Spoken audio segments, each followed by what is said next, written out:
أعوذ بالله من الشيطان الرجيم بسم الله الرحمن الرحيم السلام علیکم ورحمۃ اللہ وبرکاتہ سبحان اللہ وبحمدہ سبحان اللہ العظیم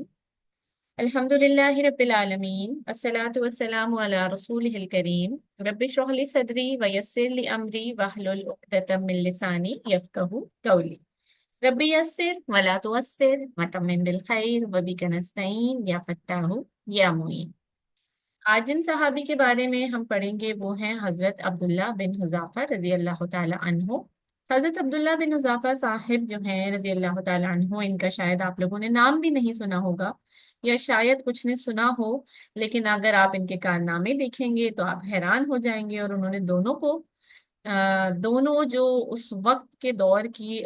طاقتور امپائرز تھے، یعنی کہ Persian empire and the Roman empire, انہوں نے دونوں کے ایمپرر سے ملاقات کی تھی، اور دونوں ملاقاتوں میں بہت ہی عجیب قسم کے واقعات پیش آتے ہیں۔ حضرت عبداللہ بن حذافہ جو تھے، ان کے بارے میں پہلی بات تو یہ آتی ہے کہ 6 ہجری میں جب صلح حدیبیہ ہو گیا تھا، تو اس کے بعد آپ صلی اللہ علیہ وآلہ وسلم نے مختلف عجم کے جو بادشاہ وغیرہ تھے، حکمران تھے، ان کی طرف خطوط روانہ کیے تھے دعوت اسلام کی، یعنی اسلام قبول کرنے کے لیے ان کو دعوتیں دی تھی۔ اور یہ جو خطوط روانہ کیے تھے، اب یہ جو آپ صلی اللہ علیہ وآلہ وسلم کے قاصد تھے جو جاتے تھے، تو وہ ایسے علاقوں میں جاتے تھے جن کی نہ تو ان کو زبان آتی تھی، نہ ہی ان کے جو حکمران یا بادشاہ اور امیر وغیرہ تھے ان کے مزاج کا ان کو پتا تھا۔ اور انہوں نے جو دعوت دینی تھی نا، اس میں یہ تھا کہ وہ اپنے مذہب کو چھوڑیں اور اسلام کو قبول کریں، اور اقتدار کو، اپنے حکومت کو، سب کچھ ان کو ظاہر ہے پھر چھوڑنا پڑے گا۔ تو یہ جو پیغام تھا یہ بھی اس قسم کا تھا کہ ان کے لیے جو قاصد تھے، یہ خطرہ بھی ہو سکتا تھا کہ بڑے بڑے بادشاہوں کو، سرداروں کو ایسے جو ہے وہ خط بھیجے جا رہے تھے کہ جس میں ان کو کہا جا رہا تھا کہ اسلام کو جو ہے وہ قبول کریں اور اپنے پرانے دین کو چھوڑ دیں۔ اور آپ صلی اللہ علیہ وآلہ وسلم نے صحابہ کرام سے کہہ رکھا تھا، میں مفہوم بتا رہی ہوں، کہ میں کچھ جو ہے نا، کچھ قاصدوں کو عجم کی طرف بھیجوں گا، یعنی عجم کے جو بادشاہ ہیں ان کے یہاں میں کچھ لوگوں کو، کچھ صحابہ کو بھیجوں گا قاصد کے طور پہ، تو اس میں تم لوگ مجھ سے ایسے اختلاف مت کرنا جیسے بنی اسرائیل والوں نے موسیٰ علیہ السلام سے کیا تھا، اور موسیٰ علیہ السلام کو جو ہے وہ مانا ہی نہیں اور ان کے پیغام کو قبول ہی نہیں کیا۔ تو صحابہ کرام نے فوراً کہا، اے اللہ کے رسول صلی اللہ علیہ وآلہ وسلم، آپ ہم کو جہاں چاہے بھیج دیں، ہم جانے کے لیے تیار ہیں۔ یہ صحابہ کرام کا جو ہے وہ جذبہ تھا، اور پھر آپ صلی اللہ علیہ وآلہ وسلم نے جو ہے وہ 6 صحابہ کرام کو سلیکٹ کیا، اور ان میں سے ایک حضرت عبداللہ بن حذیفہ رضی اللہ تعالی عنہ بھی تھے، اور ان کو بھیجا گیا تھا کسرا کے پاس۔ ٹھیک ہے، کسرا میں نے آپ لوگوں کو بتایا ہے کہ جو پرشیا کا بادشاہ ہوتا تھا، اس وقت میں اس کو کسرا کہا جاتا تھا۔ تو the ruler of the Persian empire Kisra, اب یہ ایک ڈینجرس مشن تھا، 6 ہجری کا یہ ٹائم ہے۔ اب وہ اپنے سفر کی تیاری کرتے ہیں، کون؟ حضرت عبداللہ بن حذیفہ۔ وہ اپنے سفر کی تیاری کرتے ہیں، اونٹنی وغیرہ تیار کرتے ہیں، اپنے گھر والوں کو، بچوں سے جو ہے وہ مل کر ان سے رخصت لیتے ہیں، اور اکیلے روانہ ہو گئے کسرا کے دربار کی طرف۔ اب جو راستے کے مصائب تھے وہ تو الگ بات تھی، اور ادھر جانا کہاں ہے کہ بھئی بادشاہ کے دربار میں جانا ہے۔ تو جب یہ پہنچتے ہیں وہاں وہاں بادشاہ کے دربار پر، تو انہوں نے جو ان کے دربان تھے نا کسرا کے، کس طرح کے تھے کہ ان کو کہا کہ میں یہ جو ہے نا خط پہنچانا ہے مجھے کسرا کو، انہوں نے کہا دربانوں سے۔ اور پھر کیا ہوا کہ اب جب قاصد جو ہے وہ آ رہا ہے، اور بادشاہ کو پتا چلتا ہے کہ قاصد جو ہے وہ عرب سے آ رہا ہے مجھ سے ملنے، کوئی خط وغیرہ لایا ہے، تو کسرا نے جو ہے وہ حکم دیا کہ محل کو جو ہے نا، اس کی جو ہے نا وہ اور زیادہ اس کی سجاوٹ کی جائے، اور بڑی جو ہے نا اس کو زینتوں کے ساتھ اور سجاوٹوں کے ساتھ، مطلب ایسا بنا دیں کہ دیکھنے والوں کو لگے کہ واہ بھائی کیا بات ہے، کسرا کا محل ہے، کیا زبردست محل ہے۔ اب ہوتا کیا ہے کہ جب حضرت عبداللہ بن حذیفہ کو دربار میں لایا گیا، تو انہوں نے بالکل معمولی سا عبا پہنا ہوا تھا، بالکل سادہ لباس تھا، ہلکا سا کمبل جیسا اوڑا ہوا تھا، اور ان کا جو حلیہ تھا وہ بالکل سادہ تھا، جبکہ وہ کافی لمبے تھے۔ جب کسرا نے ان کو اپنی طرف بڑھتے ہوئے دیکھا، جب وہ آگے آئے خط پہنچانے کے لیے، تو کسرا نے بہت ہی مغرور انداز میں اشارہ کیا کہ وہ ان سے خط لے لے، یعنی اپنے ایک شخص کو اس نے اشارہ کیا کہ وہ ان سے خط لے کر مجھے دے، ڈائریکٹ ان کو میرے پاس نہیں آنے دے۔ تو حضرت عبداللہ بن حذافہ جو ہیں انہوں نے خط دینے سے منع کر دیا اور کہا کہ میں یہ خط اپنے ہاتھ سے آپ کے حوالے کروں گا، اور اگر ایسا نہیں ہے تو میں کسی دوسرے بندے کو یہ خط ہرگز بھی نہیں دوں گا۔ تو اب کیا ہوتا ہے کہ جب کسرا نے یہ دیکھا اور یہ سنا تو پھر اس نے کہا کہ چلو ٹھیک ہے، اس کو چھوڑ دو، آنے دو میرے پاس۔ اب یہ قریب گئے اور کسرا کو خط دیا، اور اس نے اپنا جو عربی کے لیے ترجمان تھا اس کو اپنے پاس بلایا کسرا نے، اور اس کو کہا کہ یہ خط پڑھ کر سناؤ، یعنی اس کا جو ترجمہ ہے ترجمہ کر کے مجھے بتاؤ تو اس خط میں کیا لکھا ہوا ہے۔ تو خط شروع ہوتا ہے کس طرح سے، بسم اللہ الرحمن الرحیم، من محمد رسول اللہ الی الکسرى عظیم فارس، سلام علی من اتبع الہدا۔ اللہ کے نام سے شروع کرتا ہوں جو مہربان اور رحیم ہے، محمد صلی اللہ علیہ وآلہ وسلم کی طرف سے شاہی ایران کسرا کو، اور ساتھ میں فرمایا سلامتی ہو اس پر جو ہدایت کی پیروی کرے، یعنی جو ہدایت کو مانے گا، ہدایت کی پیروی کرے گا، اس پر سلامتی ہو۔ اب اتنا ہی حصہ خط کا پڑا تھا کہ کسرا کے جو چہرے کا رنگ تھا وہ سرخ ہونا شروع ہو گیا، اور وہ سخت غصے میں آ گیا۔ اور غصے میں کیوں آیا کہ رسول صلی اللہ علیہ وآلہ وسلم نے خط کا آغاز اپنے نام سے کیا، تو اس نے کہا کہ اپنے نام سے کیوں کیا ہے، میرے نام سے کیوں نہیں کیا، میرا نام تو پہلے سب سے اوپر ہونا چاہیے تھا۔ تو پھر جو ان کا جو بھی ترجمان تھا اس سے انہوں نے خط کو چھینا اور بغیر پڑھے خط کو ٹکڑے ٹکڑے کر کے پھاڑ دیا، اور غصے سے کہنے لگا کہ میرے یہ جو عرب ہے نا یہ میرے غلام ہیں، یہ عرب سمجھتے کیا ہیں خود کو۔ اور جو ہے نا ہوا کیا کہ میرے نام کو انہوں نے خط میں بعد میں لکھا۔ تو پھر حضرت عبداللہ بن حذافہ کو دربار سے نکال دیا گیا، اور اب حضرت عبداللہ بن حذافہ جو ہیں وہ پریشان ہیں، پرشیا میں موجود ہیں، اور یہ سوچتے ہیں کہ کسرا کے دربار سے تو مجھے نکال دیا گیا، اب ان کو یہ نہیں سمجھ آ رہی تھی کہ میرے ساتھ کیا ہوگا، یہ لوگ مجھے آزاد چھوڑ دیں گے یا مجھے قتل کر دیں گے، کیونکہ باقی علاقوں کا تو ان کو نہیں پتا تھا کہ کیا اصول ہوتا ہے۔ اور اول تو قاصد کو کوئی کچھ نہیں کہا کرتا تھا کیونکہ وہ پیغام رسا ہوتے تھے، لیکن ان کو نہیں سمجھ آیا کہ یہ میرے ساتھ اب اس وقت کیا کریں گے اور یہاں کا کیا اصول ہے۔ مگر پھر یہ دل میں سوچتے ہیں کہ اللہ کی قسم، رسول صلی اللہ علیہ وآلہ وسلم کا خط پہنچانے کے بعد اب یہ جو بھی میرا حشر کرتے ہیں مجھے اس کی کوئی پرواہ نہیں ہے، میں نے اپنی ذمہ داری پوری کر دی، جو آپ صلی اللہ علیہ وآلہ وسلم نے مجھے دی تھی میں نے خود کو یہاں تک پہنچایا اور خط کو حوالے کر دیا، اب یہ چاہے مجھے قتل کرے تو بھلے سے کر دیں۔ پھر تھوڑی دیر بعد کیا ہوتا ہے کہ کسرا نے دوبارہ حضرت عبداللہ بن حذیفہ کو دربار میں پیش کرنے کا حکم دیا، لیکن وہ کہیں نہیں ملے۔ کسرا کے آدمیوں نے بہت تلاش کیا حضرت عبداللہ بن حذیفہ کو، وہ کہیں نہیں ملے، یہاں تک کہ جو عرب کی طرف جانے والے راستے تھے ان راستوں کو بھی جو ہے وہ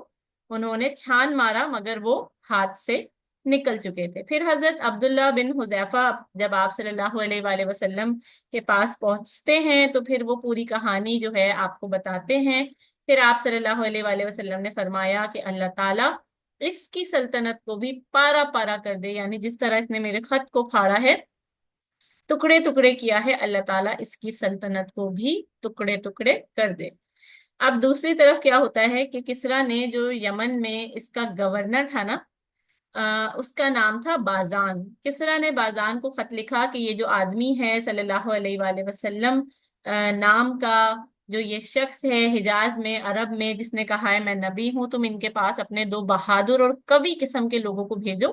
اور ان کو حکم دو کہ اس کو پکڑ کر لے آئیں، توبہ نعوذ باللہ، یعنی دو ہٹے کٹے بندوں کو بھیجو اور ان صاحب کو پکڑ کر میرے پاس جو ہے وہ پیش کرو۔ تو جب بازان کو یہ حکم ملا کسرا کی طرف سے تو اس نے اپنے دو بہترین آدمی رسول صلی اللہ علیہ وآلہ وسلم کی طرف روانہ کر دیے، اور ان دونوں کے ہاتھ آپ صلی اللہ علیہ وآلہ وسلم کو خط بھی بھیجا جس میں کیا لکھا تھا، جس میں لکھا تھا کہ آپ بلا تاخیر فوراً ان کے ساتھ آئیں اور کسرا کے سامنے پیش ہو جائیں، اور اس نے ان دونوں سے یہ بھی کہا تھا کہ وہ نبی صلی اللہ علیہ وآلہ وسلم کے حالات وغیرہ کی مکمل آگاہی لیں اور آ کر پھر مجھے بتائیں، یعنی بازان کو بتائیں ان کے بارے میں۔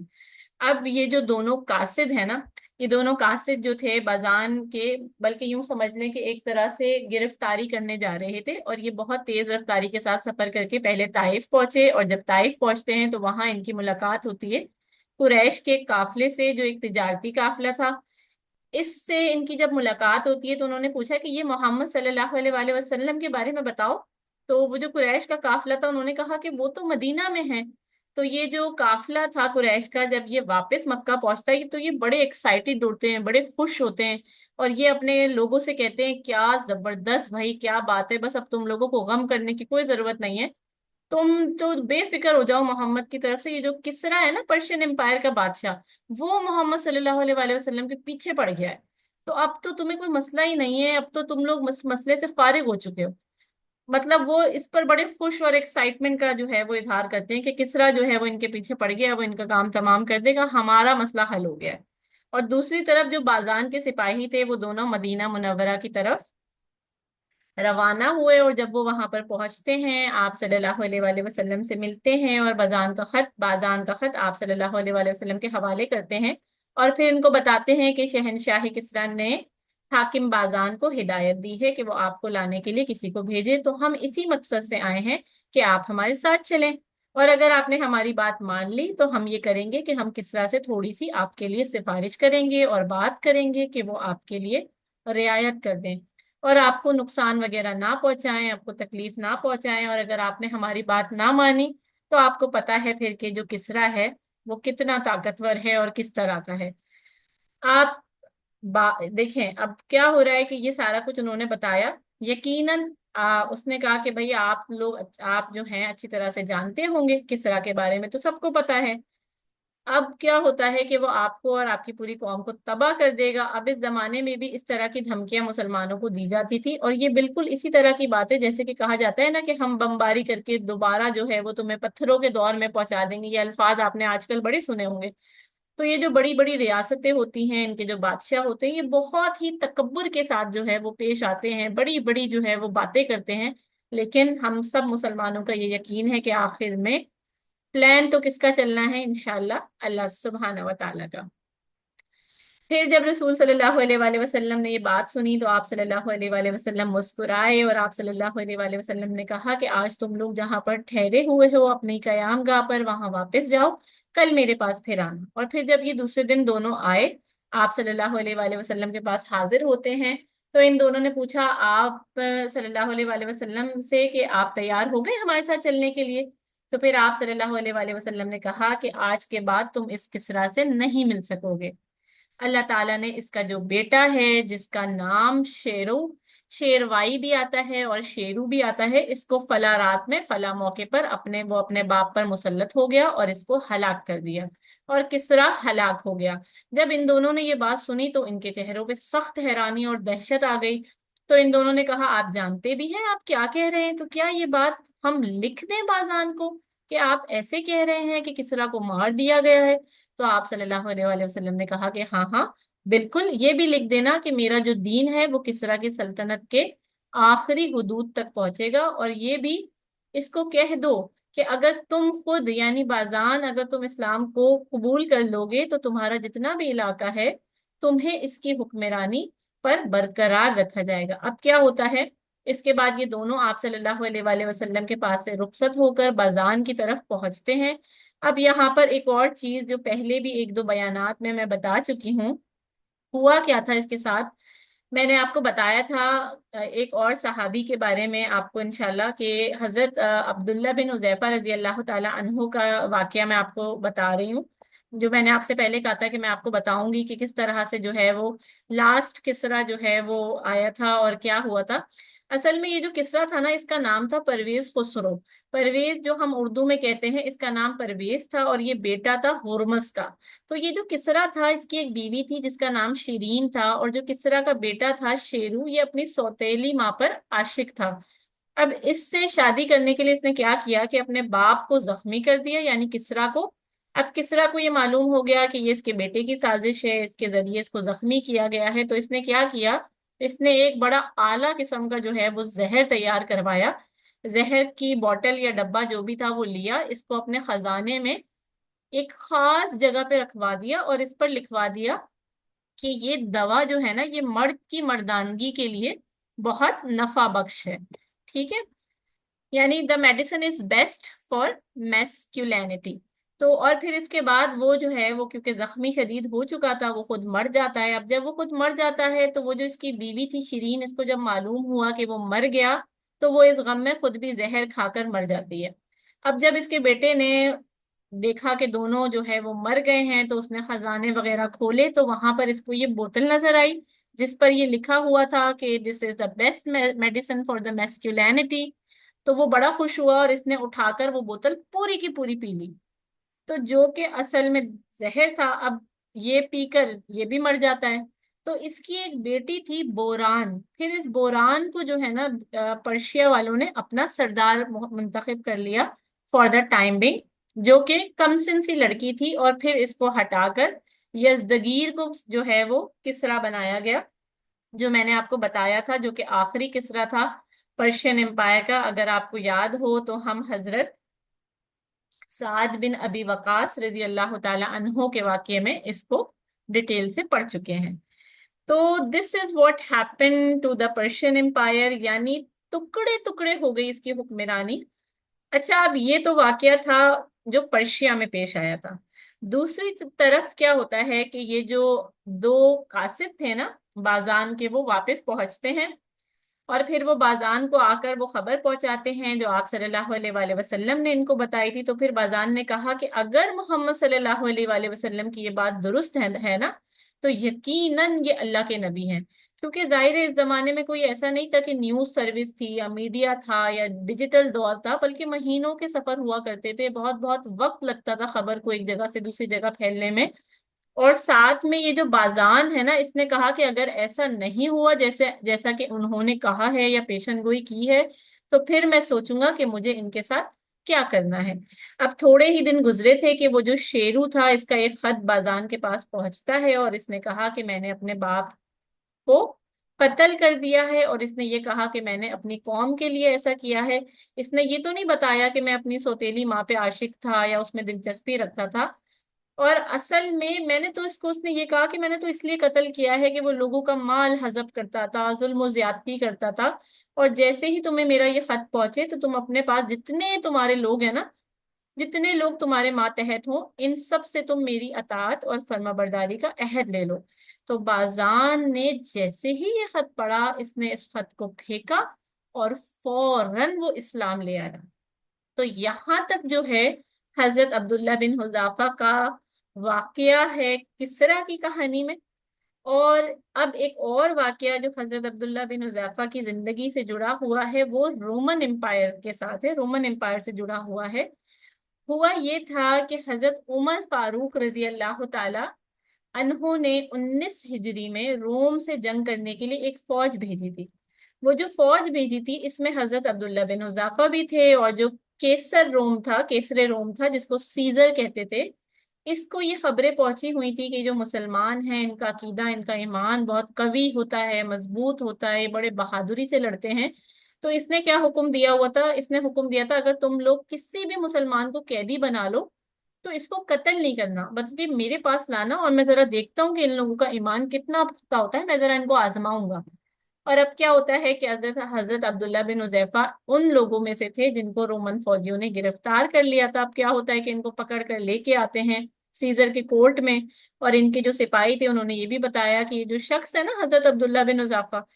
یہ آپ صلی اللہ علیہ وآلہ وسلم کی دعوت اسلام کے بالکل شروع میں انہوں نے اسلام قبول کیا تھا، اور یہ بالکل شروع کے ان کے ساتھی ہیں، بڑے بہادر ہیں، بڑے جو ہے نا وہ زبردست ہیں، اور ہمیں نا اس شخص کو آزمانا چاہیے. اب کیا ہوتا ہے کہ جو سیزر ہے وہ حضرت عبداللہ بن حذافہ کو طرح طرح سے کرسچینٹی کی دعوت دیتا ہے اور پوری اپنی کوشش کرتا ہے یہ کسی طرح کرسچن ہو جائے. اور پھر پہلے اس نے جو ہے نا وہ کیا کیا، آفرز پیش کی کہ اگر تم نصرانی ہو جاؤ گے نا تو میں تمہاری عزت کروں گا، تمہاری تکریم کروں گا، تمہارے ساتھ بہترین سلوک کروں گا اور تمہیں پھر آزاد کر دوں گا. تو حضرت عبداللہ بن حذافہ نے کہا کہ یہ تو ممکن ہی نہیں ہے، سوال ہی نہیں پیدا ہوتا، اور وہ کہتے ہیں کہ مجھے اپنی موت تمہاری اس پیشکش سے ہزاروں گنا زیادہ پسند ہے. پھر ایک جگہ پر یہ بھی آتا ہے کہ یہ جو سیزر جو ہے اس نے یہ بھی کہا تھا کہ میں اپنی سلطنت کا کچھ حصہ بھی تمہیں دے دیتا ہوں اور میں اپنی بیٹی کی بھی شادی تم سے کرا دیتا ہوں، تم اب مجھے بتاؤ کہ تم جو ہے وہ قبول کرتے ہو کرسچینٹی کو. تو حضرت عبداللہ بن حذافہ نے کہا کہ جو اس وقت بھی زنجیروں میں جکڑے ہوئے تھے، وہ کہتے ہیں اللہ کی قسم اگر تم عرب اور عجم کی ساری سلطنت بھی مجھے دے دو، اور اس کے بدلے میں صرف یہ چاہو کہ میں بس ایک لمحے کے لیے محمد صلی اللہ علیہ وآلہ وسلم کے دین سے پھر جاؤں، تو یہ بھی میرے لیے قابل قبول نہیں ہے، میں قطعاً ایسا نہیں کروں گا۔ تو اب کیا ہوتا ہے، ایک اور جگہ پہ یہ بھی آتا ہے کہ ان کو کافی دنوں تک بھوکا رکھا گیا، یہاں تک کہ پانی بھی نہیں دیا گیا، اور بس ان کے پاس جو ہے نا وہ سور کا گوشت اور شراب رکھی، اور وہ جو ہے نا انہوں نے نہیں کھائی۔ اور حضرت عبداللہ نے کہا کہ فاقے کی حالت میں اور مرنے کے قریب حالات میں اگر انسان جو ہے وہ آ جائے، تو ایسے حالات میں میرے رب نے مجھے اجازت دی ہے کہ میں اس کو کھا سکتا ہوں زندہ رہنے کے لیے، مگر میں پھر بھی نہیں کھاؤں گا، اور میں تمہیں خوش ہونے کی بالکل کوئی وجہ نہیں دوں گا۔ سبحان اللہ! آپ ان کا حوصلہ دیکھیں، ان کا ایمان دیکھیں، وہ کہتے ہیں میں تمہیں خوش ہونے کا موقع ہی نہیں دوں گا۔ تو وہ جو ہے نا وہ نہیں کھاتے نہ پیتے ہیں۔ اب جب سیزر نے ان کو دھمکایا کہ میں تمہیں قتل کر دوں گا، تو حضرت عبداللہ نے کہا کہ تمہاری جو مرضی تم کرو، جو دل چاہے وہ کر لو۔ یہ وہ صحابہ کرام ہیں کہ جن کا شاید ہم نے نام بھی نہیں سنا ہوگا، مگر ان کے عقائد، ان کا ایمان کا لیول آپ دیکھیں کہ کہاں پر ہے، کہاں پر ہے، کہ ہم تو ان کے پیروں کی دھول بھی نہیں ہے۔ اب کیا ہوتا ہے کہ ان کو جو ہے نا ایک پلی پہ چڑھایا جاتا ہے، سولی پہ جو ہے یہ لوگ چڑھاتے ہیں، اور کیا ہوتا ہے کہ وہ جو سیزر ہوتا ہے وہ حکم دیتا ہے اپنے تیر اندازوں کو کہ ان کے ہاتھ اور ان کے پاؤں کے نا آس پاس جو ہے نا تم تیر مارو۔ اب جب وہ تیر مارنا شروع کرتے ہیں اور جگہ جگہ جو ہے وہ تیر مارتے ہیں، تو بیسیکلی اس نے حکم کیا دیا تھا کہ ان کے ہاتھوں اور پیروں پہ تیر ڈائریکٹ نہیں لگنا چاہیے، بس تم اس طرح مارو کہ جو ہے نا یہ ڈر جائیں، سہم جائیں۔ تو اب کیا ہوتا ہے کہ جب ان کو جو ہے وہ تیر مارتے ہیں، تو وہ پھر پوچھتا ہے آپ کو اب ہونا ہے کرسچن ہوگے؟ تو تو حضرت عبداللہ نے کہا کہ بالکل بھی نہیں۔ تو پھر کیا ہوتا ہے کہ یہ لوگ ان کو نیچے اتارتے ہیں، اور اس کے بعد بہت بڑا سا جو ہے نا ایک ویسل، ایک پاٹ لے کر آتے ہیں، اور اس میں جو ہے نا وہ تیل ڈالتے ہیں اور اس کو کھولاتے ہیں، اس کو خوب گرم کرتے ہیں، بوائلنگ لیول تک لے کر آتے ہیں، اور پھر ایک اور ان کے جو ہے وہ قید خانوں میں مسلمان قیدی تھا، اس کو لایا جاتا ہے، اور اس قیدی کو اس کھولتے ہوئے تیل میں جو ہے حضرت عبداللہ بن حذیفہ کے سامنے ڈال دیا جاتا ہے، اور وہ جو پورا کا پورا جو ہے نا وہ شخص ختم ہو جاتا ہے، کیونکہ وہ تیل بہت زیادہ گرم تھا، بس ان کی صرف ہڈیاں رہ گئی تھی، اور وہ جو بھی شخص تھے وہ شہید ہو گئے تھے۔ اب کیا ہوتا ہے کہ یہ چیز پہلے سیزر ان کو دکھاتا ہے تاکہ وہ خوب گھبرا جائیں، ڈر جائیں، اور پھر ان کو جو ہے نا وہ دعوت دیتا ہے، اور تو پھر حضرت عبداللہ بن حذافہ جو ہے نا وہ نہیں مانتے۔ اب کیا کرتے ہیں، اب حضرت عبداللہ بن حذافہ کو جو ہے نا یہ لوگ پلی پر لٹکاتے ہیں، اور اب ان کو اس تیل میں جو ہے نا وہ آہستہ آہستہ اس رسی کو جو ہے وہ چھوڑتے جاتے ہیں کہ وہ آہستہ آہستہ جو ہے وہ نیچے آتے رہتے ہیں۔ اور آپ دیکھیں، پہلے ایک مسلمان کو ان کے سامنے جلا دیا تیل میں ڈال کے، اب ان کو لٹکا رہے ہیں اور آہستہ آہستہ جو ہے نا وہ نیچے کی طرف لا رہے ہیں۔ اب وہ بادشاہ دیکھتا ہے کہ جب یہ بالکل تیل کے قریب پہنچتے ہیں نا، تو ان کی آنکھوں میں نا آنسو آ جاتے ہیں، حضرت عبداللہ بن حذیفہ کی آنکھوں میں آنسو آ گئے، تو پھر بادشاہ جو ہوتا ہے وہ سیزر، وہ کہتا ہے ہاں اب ٹھیک ہے، یہ شخص رو پڑا، اب تو یہ ضرور ضرور جو ہے نا وہ کرسچینٹی کو قبول کر لے گا، تو اب تو کوئی مسئلہ ہی نہیں ہوگا۔ تو پھر وہ کیا کرتے ہیں، ان کو پلی سے نیچے اتارتے ہیں، اور ان کو سامنے اپنے کھڑا کرتے ہیں، اور کہتے ہیں ہاں بھائی اب بتاؤ، کیا تم نے میری آفر کو قبول کرنا ہے، تم کرسچینٹی کو ایکسیپٹ کرتے ہو؟ تو پھر حضرت عبداللہ بن حذیفہ نے کہا کہ نہیں، ہرگز بھی نہیں۔ تو پھر بادشاہ نے پوچھا اگر اب بھی نہیں قبول کرنا، تو پھر آخر تم رو کیوں رہے تھے؟ اگر تمہیں موت کا ڈر نہیں تھا تو تم کیوں رو رہے تھے؟ تو وہ کہتے ہیں کہ میں صرف اس لیے رویا کہ میرے پاس صرف ایک ہی جان ہے، جو اللہ تعالیٰ کے لیے اس گرم تیل میں جا کر ختم ہو جائے گی۔ میں تو چاہتا ہوں کہ کاش میرے پاس اتنی جانیں ہوتی جتنے میرے جسم پر بال ہیں، تاکہ میں اتنی بار اس تیل میں ڈالا جاتا، بار بار ڈالا جاتا، بار بار یہ میں ظلم سہتا، یہ ٹارچر برداشت کرتا، اور اللہ تعالیٰ کی راہ میں بار بار میں شہید ہو جاتا۔ سبحان اللہ! تو جب سیزر نے یہ سنا نا، تو وہ حیران رہ گیا کہ یہ کیا ہے بھائی، یہ کون لوگ ہیں، یہ کیسا ان کا ایمان ہے، یہ کسی چیز سے نہیں ڈرتے، کسی چیز کا ان پر کوئی فرق نہیں پڑتا۔ تو پھر یہ دیکھ کر وہ ہار مان گیا، اور اس نے مان لیا کہ یہ کوئی عام لوگ نہیں ہیں، یہ بہت ہی عجیب قسم کے لوگ ہیں۔ پھر کیا ہوتا ہے کہ سیزر نے ان کو بولا کہ اچھا ٹھیک ہے، تو تم نا بس ایسا کرو، اتنا کرو کہ اگر تم میرے سر کا بوسہ لے لو، یعنی میرے ماتھے کو چوم لو، تو پھر میں تمہیں چھوڑ دوں گا اور جانے دوں گا۔ تو حضرت عبداللہ بن حذیفہ نے کہا کہ اچھا ٹھیک ہے، تو یہ جو میرے ساتھ جتنے مسلمان قیدی ہیں تم ان کو چھوڑو گے، ان کو چھوڑو گے؟ تو بادشاہ نے کہا کہ ہاں ٹھیک ہے، میں تمہارے ساتھ ان کو بھی چھوڑ دوں گا۔ تو اگر تم میرے ماتھے کو چومتے ہو تو اب کیا ہوتا ہے کہ حضرت عبداللہ بن حذیفہ نے سوچا کہ یہ اللہ کا دشمن تو ہے، مگر میں اس کے سر کا بوسہ لے لوں اور اس کی وجہ سے یہ مسلمان جو میرے قیدی ہیں، میرے بھائی ہیں، یہ بچ جائیں، تو ایسا کرنے میں مجھے تو نہیں لگتا کوئی برائی ہے، کوئی نقصان ہے۔ تو حضرت عبداللہ بن حذیفہ نے سیزر کے سر کا بوسہ لے لیا، اور وہ جو بادشاہ تھا اس نے اپنے آدمیوں کو کہا کہ تمام مسلمان قیدیوں کو جمع کرو، حضرت عبداللہ بن حذیفہ کے حوالے کرو اور ان سب کو آزاد کر دو۔ اب جب حضرت عبداللہ بن حذیفہ وہاں سے نکلتے ہیں اور جب حضرت عمر رضی اللہ تعالی عنہ کے پاس پہنچتے ہیں، تو حضرت عمر کہتے ہیں حق الی کل مسلم یقبل راس عبداللہ، یعنی فرماتے ہیں کہ ہر مسلمان پر یہ حق ہے کہ حضرت عبداللہ بن حذیفہ کے سر کا بوسہ لے، اور یہ حق سب سے پہلے میں ادا کروں گا۔ اس کے بعد حضرت عمر رضی اللہ تعالی عنہ اٹھتے ہیں اور حضرت عبداللہ بن حذیفہ کے سر کا بوسہ لیتے ہیں، اور کہتے ہیں کہ جیسے ان کے ذریعے مسلمان آزاد ہوئے، تو انہوں نے کہا کہ حضرت عمر نے کہ میں سب سے پہلے آپ کے سر کا بوسہ میں نے خود لیا ہے، اور انہوں نے ایسا کیا۔ یہ تھے وہ صحابہ جن کا شاید ہم نے نام بھی شاد و نادر سنا، اور کیا ان کے ایمان تھے، کیا ان کا کردار تھا۔ اس طرح کا ہی جو ہے ایک چھوٹا سا جو واقعہ ہے حضرت حذیفہ بن یمان رضی اللہ تعالیٰ عنہ کے بارے میں بھی آتا ہے کہ وہ کسریٰ کے جو ہے کورٹ میں تھے، اور کوئی مذاکرات وغیرہ چل رہے تھے، اور جب وہ وہاں پہ کھانا کھانے کے لیے بیٹھ رہے تھے تو ان سے ایک نوالا زمین پر گر گیا، جس پر مٹی وغیرہ لگ گئی، تو انہوں نے اٹھا کر اس کو ہاتھ سے صاف کیا اور بسم اللہ پڑھ کے کھانے ہی والے تھے کہ ان کے جو برابر میں ایک شخص بیٹھا ہوا تھا اس نے ان کو ایک دم سے جو ہے نا وہ کوہنی ماری کہ، اور بولا یہ کیا کر رہے ہو، یہ تو بڑے معذب قسم کے لوگ ہیں، تم یہ کیا حرکت کر رہے ہو کہ نیچے سے اٹھا کے مٹی والا نوالا جھاڑ کے کھا رہے ہو، یہ تو بڑا برا لگے گا، بڑا جو ہے نا گرا گزرے گا، عجیب سی بات ہے۔ اور یہ تو بڑے ویل کلچرڈ قسم کے لوگ ہیں۔ تو حضرت حذیفہ بن یمان نے فرمایا کہ ان احمقوں کی وجہ سے میں اپنے نبی کی سنت چھوڑ دوں؟ آپ صرف سوچ کر دیکھیں کہ یہ ان کے وقت کے سپر پاور کے دربار میں بیٹھے ہیں، اور یہ بالکل پرواہ نہیں کرتے کہ یہ لوگ کیا سوچتے ہیں، کیا رائے قائم کریں گے۔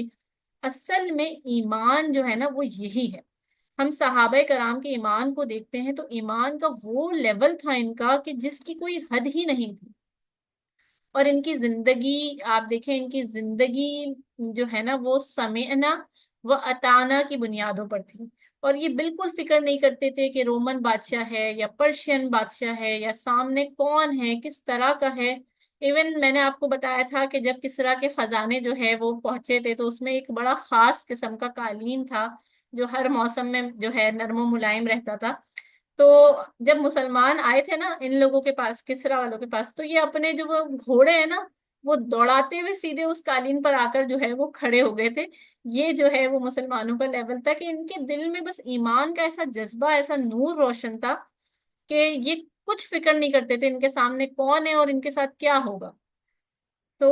ان کے دل میں جو ایمان کا جذبہ تھا، نور تھا، اللہ تعالیٰ تمام مسلمان حکمرانوں کو بھی ایسا ایمان عطا فرمائے جو ڈگمگانے والا نہ ہو۔ اللہ سبحانہ و تعالیٰ مسلمان حکمرانوں کو بھی ہدایت عطا فرمائے، اور ان صحابہ کے واقعات سے ہم سب کے لیے جو ہے وہ سبق حاصل کرنے کی ہمیں توفیق عطا فرمائے، اور اللہ تعالیٰ ہم سب کا جو خاتمہ ہے وہ ایمان بالخیر پہ، بہترین ایمان کی حالتوں پہ انشاءاللہ عطا فرمائے۔ ہم سب کو اللہ تعالیٰ نزا کی تکلیفوں سے جو ہے وہ محفوظ فرمائے، اس دنیا میں بھی جو ہے اللہ تعالیٰ جو ہے وہ بہترین عطا فرمائے، اور آخرت میں بھی اللہ تعالیٰ ہم سب کو بہترین سے نوازے انشاءاللہ آمین۔ الحمدللہ رب العالمین۔ حضرت عبداللہ بن حذیفہ رضی اللہ تعالیٰ عنہ کو جو ہے ان کی جرت، اخلاص، اللہ پر بھروسہ اور ان تمام چیزوں کی وجہ سے جانا جاتا ہے۔ آپ کو موقع ملے آپ ضرور صحابہ کے بارے میں پڑھیں، ایسے ایسے دل کو چھو لینے والے قصے ہیں کہ آنکھیں نم ہو جاتی ہیں، اور اللہ تعالیٰ ہم سب کو جو ہے نا وہ ایسا ایسا ایمان عطا کر دے، کچھ تو ان کے جیسا ایمان عطا کر دے کہ ہم اللہ تعالیٰ کی نظر میں سرخرو ہو جائیں انشاءاللہ انشاءاللہ۔ آپ صلی اللہ علیہ وآلہ وسلم کا وقار، حکمت اور علم وحی کا اعجاز دنیا کو حیران کر دیتا ہے۔ اللہ کے دین کو روکنے والے خود تباہ ہو جاتے ہیں، اور دین ہمیشہ ہمیشہ ہمیشہ غالب رہے گا، انشاءاللہ انشاءاللہ۔ سبحانک اللہم و بحمدک، اشہد ان لا الہ الا انت، استغفرک و اتوب الیک۔ سبحان ربک رب عزت عما یصفون، وسلام علی المرسلین، والحمد للہ رب العالمین۔ آپ تمام لوگوں سے میری گزارش ہے کہ ان ویڈیوز کو خود بھی دیکھیں، اور آپ کے گھر والوں کو دکھائیں، آپ کے بچوں کو دکھائیں، آپ کے کزنز، آپ کی فیملیز، آپ کا جو بھی سوشل سرکل ہے، آپ اس میں ان کو آگے فارورڈ کریں، اور لوگوں کو یہ قصوں سے جو ہے وہ لوگوں کو یہ بتائیں، یہ سنائیں۔ یہ بالکل فی سبیل اللہ سیشن ہے، اللہ تعالیٰ جو ہے وہ آپ کو بھی اس صدقہ جاریہ میں شامل کر لے، اور آپ کو بھی جو ہے اس اجر میں شامل کر لے۔ آپ سب سے میری ریکویسٹ ہے کہ جو جو اس کو دیکھیں، پلیز کمنٹس میں مجھے بتائیں کوئی کمی کوتاہی ہو رہی ہے میری طرف سے تو میں بہت معذرت چاہتی ہوں۔ اس کو انشاءاللہ زیادہ سے زیادہ پھیلائیں۔ اللہ تعالیٰ ہم سب کے لیے اس سیشنز کو، اس وقت کو باعث ثواب اور باعث اجر بنا دے، اور جو ہے ہمارے ایمانوں کو مضبوطی عطا فرمائے، آمین ثم آمین۔ السلام علیکم ورحمۃ اللہ وبرکاتہ۔